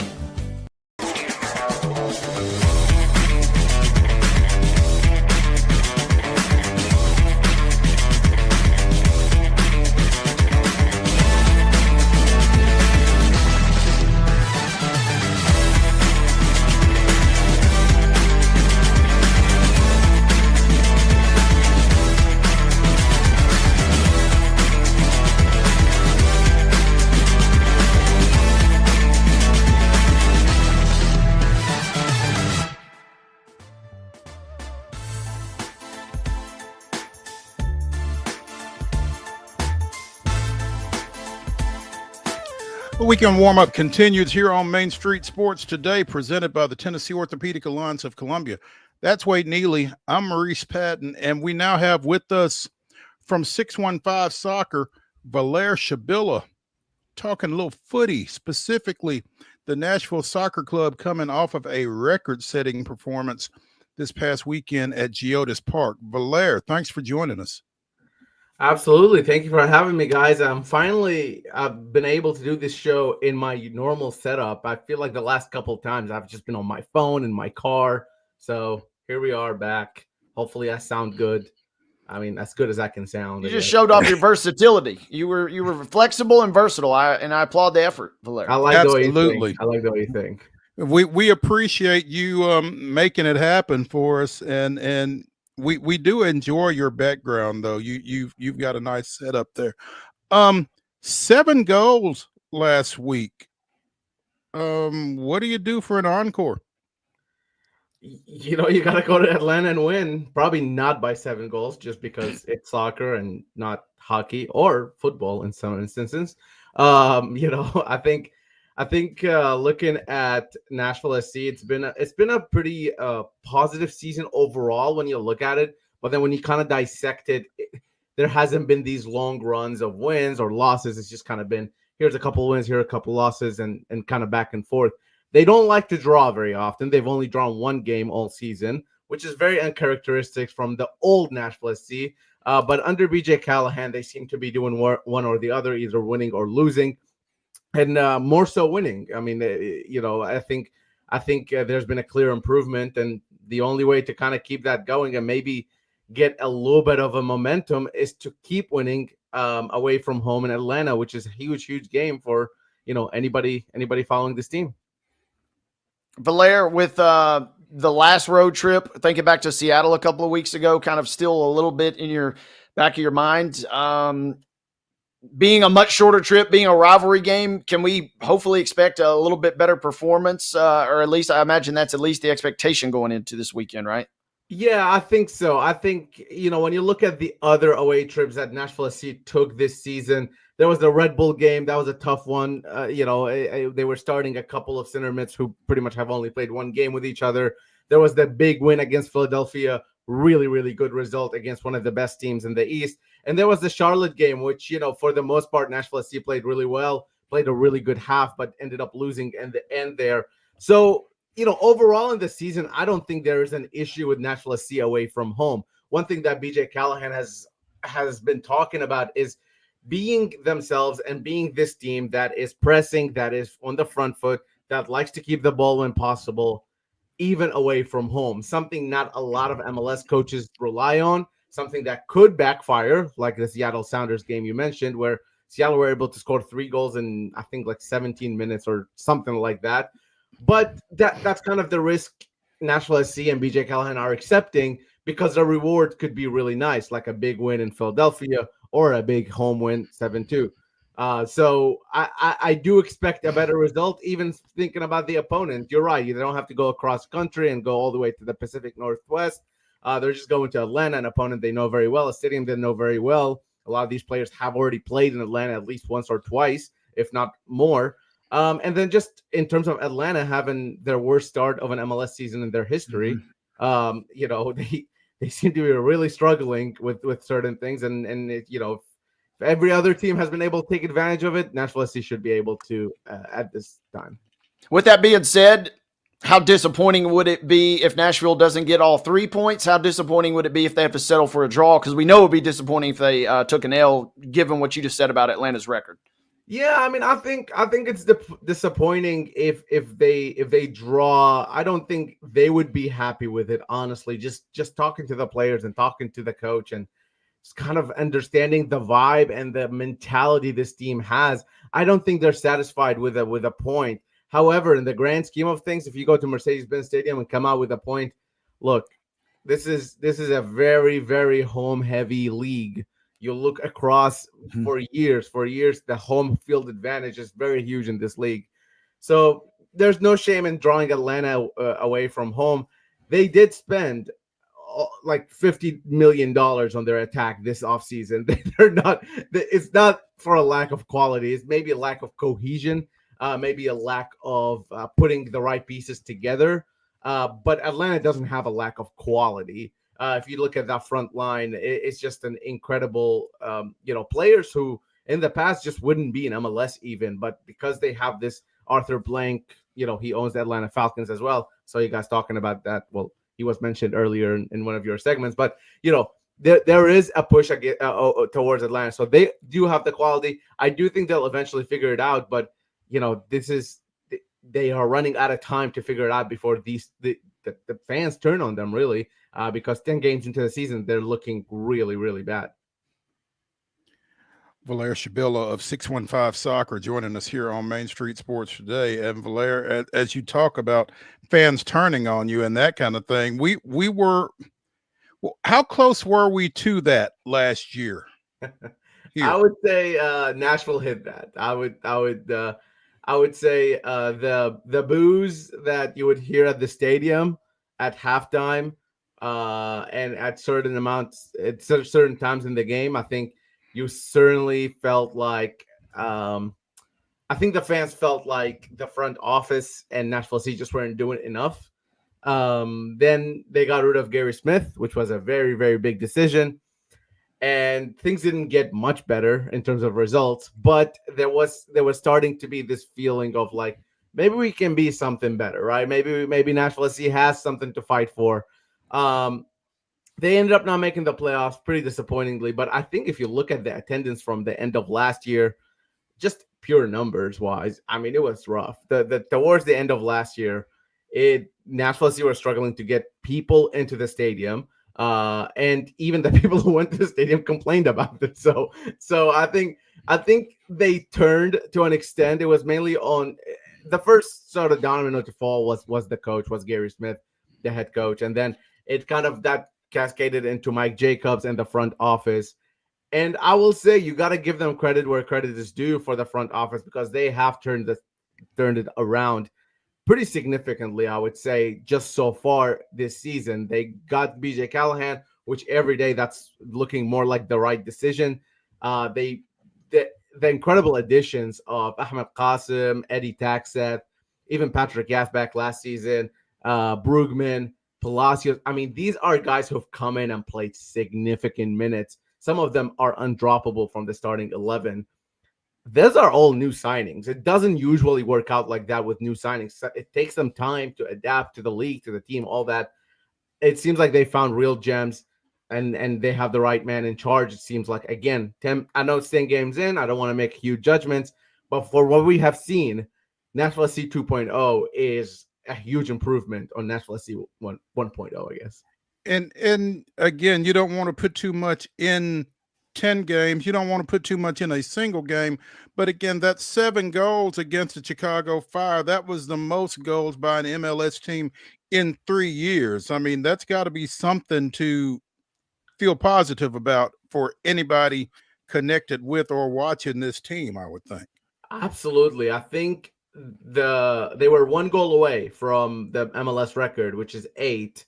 And I think that happened in like the late 90s. So it's been a while since anybody. This is not a common occurrence. This is something that is very special for Nashville SC. And then also you look at the ways they scored the goals, and I think that's almost more important than the goals themselves. They had a couple of penalty goals, which is something they've struggled with all season, scoring those penalties. So they were able to score 2 from the spot.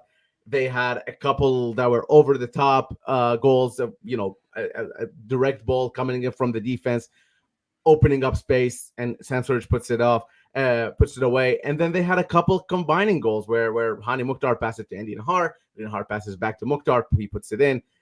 Those are, multiple ways they can hurt a team. And I think when a team, every good team in MLS needs multiple ways of hurting teams, not just multiple players, but multiple ways. Now, good players, even if you know what they're doing, you can't stop them, right? But then when the whole team, you know what they're doing and you can't stop them, then that essentially ends up being 7 goals against a very, very bad Chicago defense, to be fair, but still 7 goals. That's a lot.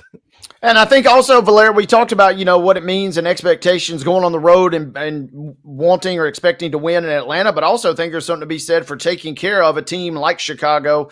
Maybe not 7 goals. You could almost chalk that up to a fluke to an extent, but being able to dominate a team that you're supposed to dominate, I think is kind of a sign that, yeah, you're trending in the right direction. There will be a bump or two along the way, but it feels like they're definitely on the upward trend there. Yeah, there seems to be a trend where Nashville SC are beating every team below them. But I do want to clarify, like Chicago were a point away from Nashville SC, or they had some same amount of points coming into the game last week. So it's not like Chicago is this bad team. They are still figuring things out. This is a first year for Greg Berhalter up there in Chicago. But, they aren't a team that gets blown away easily, right? They're not the LA Galaxy of the season. That's for the LA Galaxy. It's reserved for them and maybe Montreal. But you're right. I mean, there is this sense that Nashville SC were able to get points against the Montreals of the world, and Portland at the time weren't playing very well. But if Nashville SC take care of business against those teams, they will be in the playoffs because 65% of the teams make the playoffs in MLS. So,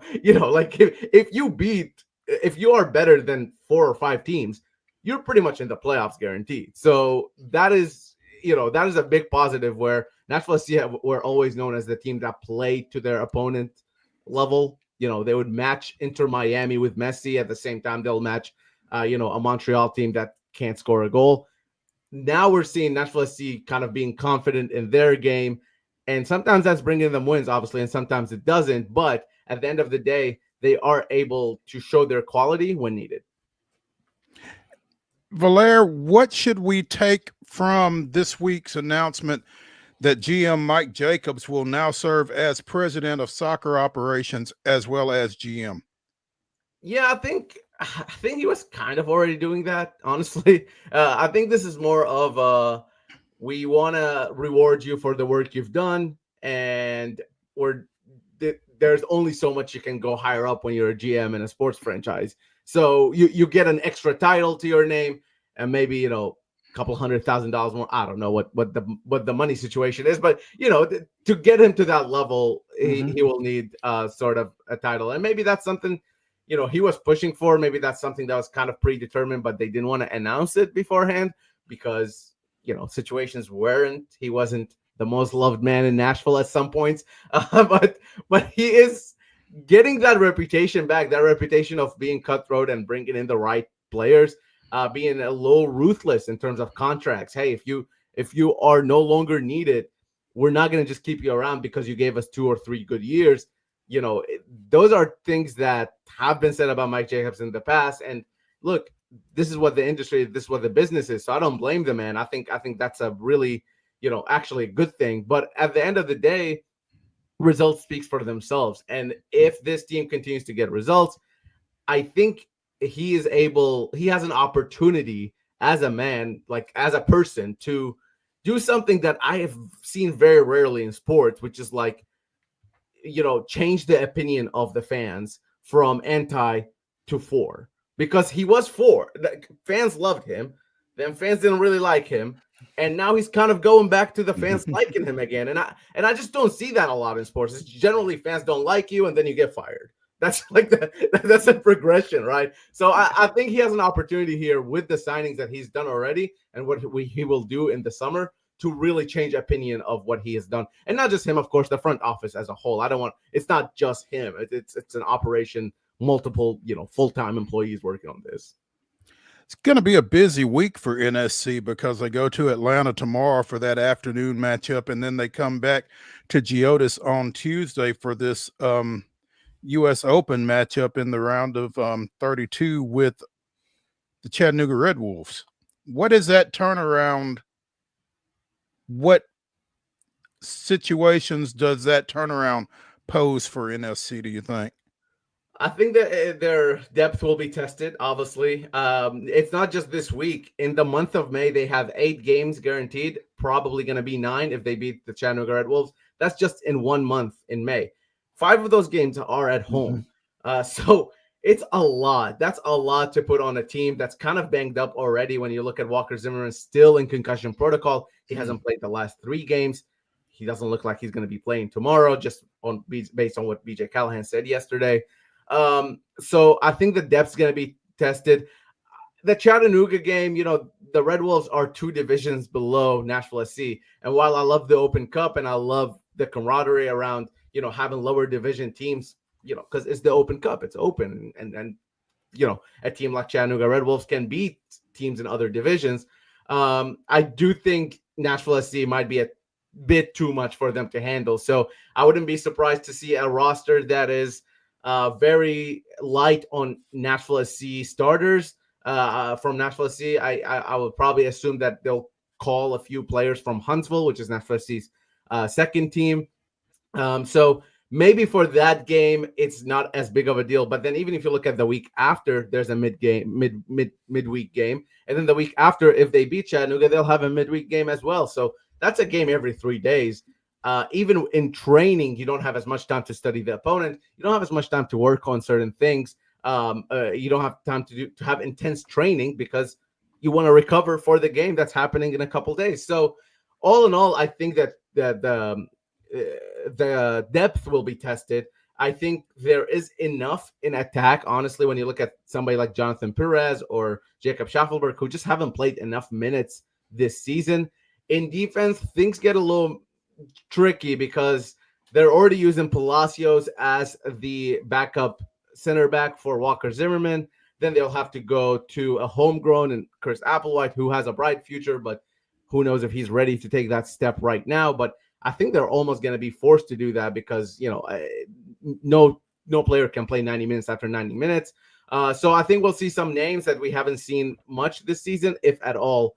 And it's just going to be a matter of taking advantage of those home games. 5 home games, 4 of those are in the league. You have to take advantage of those home games. And then if you go away and grab a point here and there, then you should be in good spot by the end of this stretch. Valair, what do you anticipate from Chattanooga? We've kind of covered the Nashville angle, but they had 12,000 fans at that Chattanooga derby between rival Chattanooga Football Club. And I love the matchup just because it's so close, right? And we see these U.S. Open Cup matchups every now and again. A team slips through here and a team slips through there. But the proximity, what kind of fan base presence will be there from Chattanooga, do you think, on Tuesday? I mean, I hope they bring it. I hope, all of Chattanooga is here. That would be awesome. I hope to see that. And it's probably about as good of an atmosphere as you could reasonably expect for any lesser division opponent in U.S. Open Cup, right? Yes, 100%. Maybe like Louisville and USL Championship. That would be like a good comparison. But I have been wanting Nashville SC to play a Tennessee team for so long since they became an MLS team. They haven't done that. Maybe preseason, but in an actual competition. There was 1 year overlap between them and Memphis 901 in USL. So I got to watch a couple of those games. But they haven't been able to do that in MLS. So I'm really excited. I think a lot of folks from Chattanooga will be coming in, relatively a lot. This is the 3rd division USL League One team. Like, it's a professional team and all that. I'm not taking anything away from them. They've earned the spot.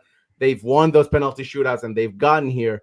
But at the end of the day, this is still a Division III team. And Nashville SC's roster, I mean, one player probably from Nashville SC makes more than the entire organization brings in a year. So, we got to set the record straight here. But at the end of the day, I'm just thinking about the players, the Red Wolf players.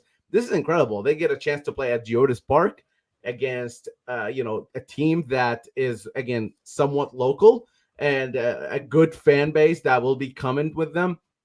And it's a chance for those younger players too to showcase. Maybe this is a game that there will be eyes on them. Maybe somebody who went to college and didn't go well for them, and now they found this sort of opportunity for them to be professional. Yeah. I mean, look, crazier things have happened in this sport. So it's definitely not guaranteed, but it's not guaranteed, if that makes sense. I smell what you're stepping in. Valair SHABILLA of 615 Soccer joining us here on Main Street Sports today, presented by the Tennessee Orthopedic Alliance of Columbia. Valair, welcome back. We appreciate your time and look forward to catching up with you again soon. Thanks, y'all. Take care. All right, Thank you, man. Valair. Let's take a break. Let's get to our final segment of the week here on the weekend warm-up edition of Main Street Sports Today. We'll get you ready for the weekend. Stick around.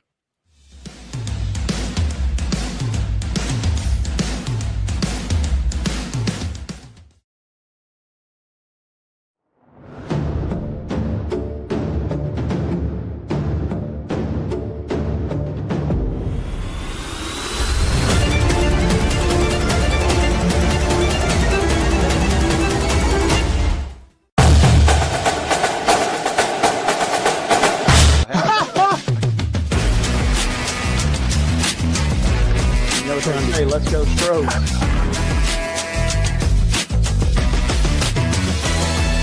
People are amazed at the variety and quality of guests we bring into Main Street Sports Today.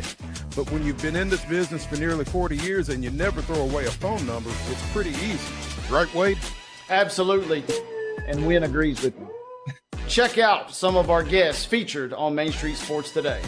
Step back and catch my breath. But I expect nothing less from you, big boy. Let's get going. We make it work pretty good. So the fans are tremendous. It's fantastic. It was really amazing. performance shoot. Yeah.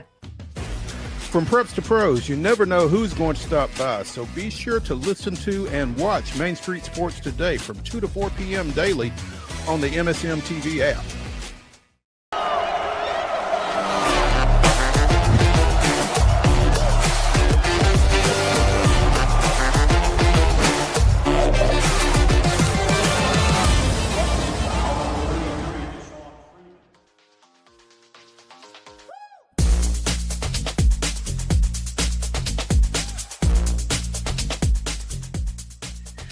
It is the final segment of the weekend warm-up edition of Main Street Sports Today, presented by the Tennessee Orthopedic Alliance of Columbia. I'm Maurice Patton. That's Wade Neely. Blades Brown is 6 over after 4 holes in the second round of the Tulum Championship at PGA Riviera Maya.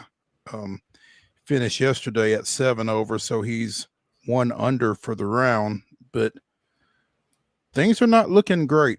It's tied for 1/10 as we speak. Yeah, Data Golf showing a cut line of pretty much going to be 3 over, so he's got a lot of work to do.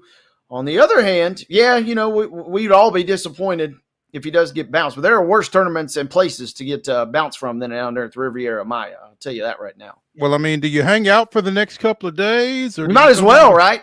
Yeah, I mean, you're there. Yeah, you got reservations for another 2 nights. Well, no sense in rushing out of there. Yeah, but hopefully he can actually, you know, get on a heater here as he can. So, and maybe get to that cut line and stick around and actually play for another couple of days. But we will we'll let you know Monday how that comes out. But right now it's not looking great for the former Brentwood Academy standout. You know, we had C.L. Brown of the Louisville Courier-Journal on yesterday to talk about tomorrow's Kentucky Derby. And I don't know how we got there, but he got to talking about a horse that was not in the field yesterday that he really liked, Baeza. Well, Baeza is in the field. Rodriguez got scratched, and I think he mentioned that Rodriguez may have had a hoof issue, but yeah, he scratched this morning in time for Baeza to get added to the field, and CL likes this horse. Said that it would probably be his pick if he was in the field. So there's something for you heavy hitters heading into tomorrow to consider there. A late add to the field, wouldn't that be something if somehow he won it after, 48 hours earlier, not even being in the field? Right. And props to CL for kind of calling his shot, to say the least. Absolutely. I gotta text him and say, how did you know that? That's pretty impressive. It really is. And I believe it was 22 when Rich Strike did. He's kind of going to attempt to duplicate what Rich Strike did in 2022, coming in as an alternate and then coming to win. He was the second longest odds back then. that made it even crazier because that was a horse that got in that really still kind of didn't have a chance. But based on everything that CL told us yesterday, this will be one to keep your eyes on. And I'm scrolling down to the 21 here, officially 21. 12-1 odds. That number probably is going to shrink. And the way that the horse betting works is that number, you can't lock in a payout now. So you're going to have to, you take the odds at whatever time the race goes off. So it does you no good to lock it in now, but it feels like I thought I saw him on Peacock earlier today listed at 20-1. So everybody's kind of rushing to kind of back up what CL told us on the show yesterday. It's going to be fun regardless, but that would certainly be a compelling storyline. No doubt. I mean, Journalism, Sovereignty, and Sandman are the only horses with better odds as of right now than Baeza at 12-1. Again, as we mentioned yesterday, Journalism is the favorite at 3-1. Sovereignty's at 5-1, and Sandman is at 6-1. So, yeah, it might be worth, as Wade would like to say, sprinkling a couple of shekels on number 21 Baeza to see what he does tomorrow. I think I'll have to check in on that just to see how he does. I mean, again, hat tip to CL because he just kind of came out of nowhere with that. And when I woke up this morning and I saw that Rodriguez had been scratched, I'm like, wait a minute, is Baeza going to get in? And sure enough, he did. So he's in. I will definitely be sprinkling. I've been talking with Joe Sullivan about that today. Watching the Oaks, which they're in a little bit of a rain delay right now. So some of those, it looks like the Oaks, which was supposed to start, I think at 4:50 this right after our show gets done. That's probably going to get bumped back a little bit, about 30 minutes. But definitely going to do that. And can you imagine if Sandman wins tomorrow? We got another Nissan performance from Metallica tomorrow night. Lars will get on the mic and bless the crowd if Sandman can pull it off tomorrow. And they did, spoiler, they did not play Enter Sandman last night, so you just get ready. What? It could be an epic version. They do a new set every show, and we didn't get a couple bangers last night, including Enter Sandman. Feels like the timing could be right. The stars are aligning, as some might say. Could very well be. I still want to do something with Journalism and Publisher, but CL kind of talked me off Publisher yesterday. But yeah, it would make you a rich man if you could get you an exacta with them two, Publisher at the 1, and then Journalism at the 2. We might not see you for a couple days on this show if that comes through. Might be more than a couple. You would be a publisher. Yeah, you would buy a newspaper at that point. I don't know. They say they don't make money. Warren Buffett says otherwise. But anyway, that's another story for another day. Cats are in action tomorrow night at Municipal Auditorium. They get started at about the same time. Well, they're at 7, so the Derby will be over. But the 3-2 Cats, winners of 3 straight, take on the visiting Corpus Christi Tritons. Corpus Christi also coming in at 3-2. So the Cats trying to keep things rolling with 3 straight wins, including a 41-37 decision out at Southwest Kansas in their last trip, returning to the scene of the crime after dropping their season opener out at Dodge City. So keep an eye on the Cats as they try to keep the good vibes going at Municipal Auditorium tomorrow evening. Again, that's a 7 o'clock kickoff over there for the Cats. Darren Arbit and the gang. We've also got UFL action this weekend. Week 6, it's Arlington going to St. Louis tonight. Tomorrow, the Memphis Showboats play at Houston, and your Sunday doubleheader is DC at Michigan and San Antonio at Birmingham. Pulling up some standings real quick. The Defenders, I ran into Chris Rowland's brother, Seth, out at a track meet yesterday, and Chris is continuing to play well, and the Defenders are continuing to play well under their interim coach, former Tennessee State quarterback Shannon Harris. DC is at 4-1 right now and leading the XFL conference.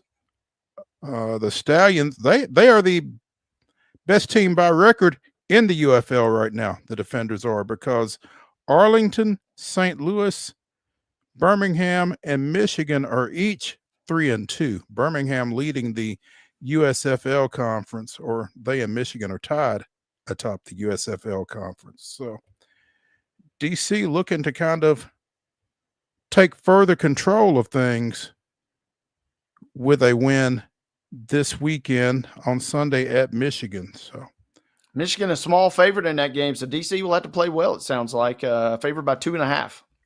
Ooh, okay. So they're expecting a close one there. Yeah, seems like it could be. This will, I guess, maybe give you a early too on Sunday. It'll give you a chance to see. Yeah, can they take their act on the road? We just talked about Nashville SC, and can you live up to road expectations? Different kind of football, but same would apply. You would think here for DC. You would think. NASCAR Cup Series makes its stop in Fort Worth this weekend. And I chuckle when I think about Heather and her comments regarding Texas Motor Speedway, and that being the track and the race that's going to save the Cup Series from a stretch of bad racing, and how she found humor in that. But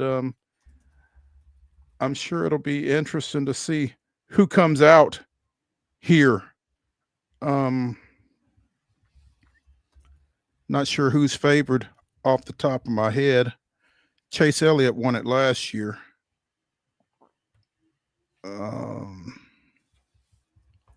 What else do we know about Texas?